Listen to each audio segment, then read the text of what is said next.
All right, well, she is back on what is sure to be a season filled with all kinds of drama. Please welcome my girl, Bethenny Frankel. Hi. Hey, honey. How are you? Hi. Great to see you. Oh my God, this is a job. You're working right now? This is amazing. We often just kind of lay out, get tans and stuff. Nice. You look great. Thank you. How have you been? It's been a minute. So excited because, you know, my wife She's loves ready? it and watches. Oh my gosh. So of course, it's one of those where you could be walking by and then you see the show and then you kind of get sucked in and it's like a magnet. It kind of brings you back. Yeah, exactly. So the first thing I see is you talking about being the wealthiest homeless person in New York. Yes. Something along those lines. Yes. I'm on a show that it's supposed to.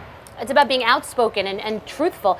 And you can't even say anything without everyone attacking you. Because I said I was the wealthiest homeless person. Now I'm offending the homeless. I donate so much money and help the homeless. It's called humor. It's called, it's irony. It's just, everyone's so sensitive. And you work so hard and you get this amazing apartment and now your ex gets to live there. What's up with that? People are talking now about why am I complaining, just go buy a place. There are a lot of things that happen during a divorce that you can't discuss, where you can't just go buy a place. I was living in corporate apartments and hotel rooms, and I've gone through an experience, but it's made me realize material things aren't important. It's just an apartment. You know, I built another home that I love, that's beautiful and stable for my daughter, and that's what's the most important thing. Well, how personal does your storyline get? I mean, do you talk about like the divorce and the custody battle? And I talk about my perspective on everything, what I'm going through, what it feels like, and how I'm at a different point in my life, and how I have had what people consider failures, and how I have been humbled and a little more vulnerable. And yeah, I mean, it's raw. It's not a sob fest the whole season, but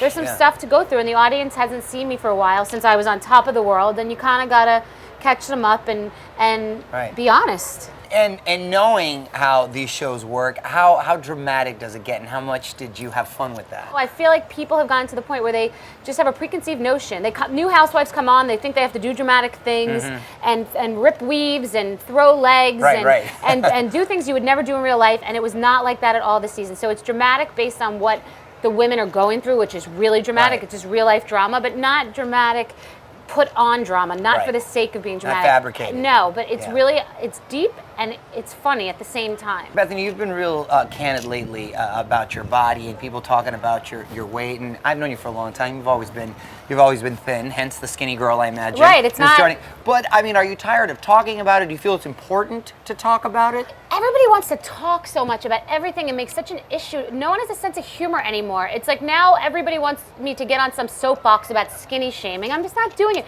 People have an opinion that I'm thin. People have an opinion that other people weigh more or are curvy. Everybody's got an opinion, and it's just, this is not the thing.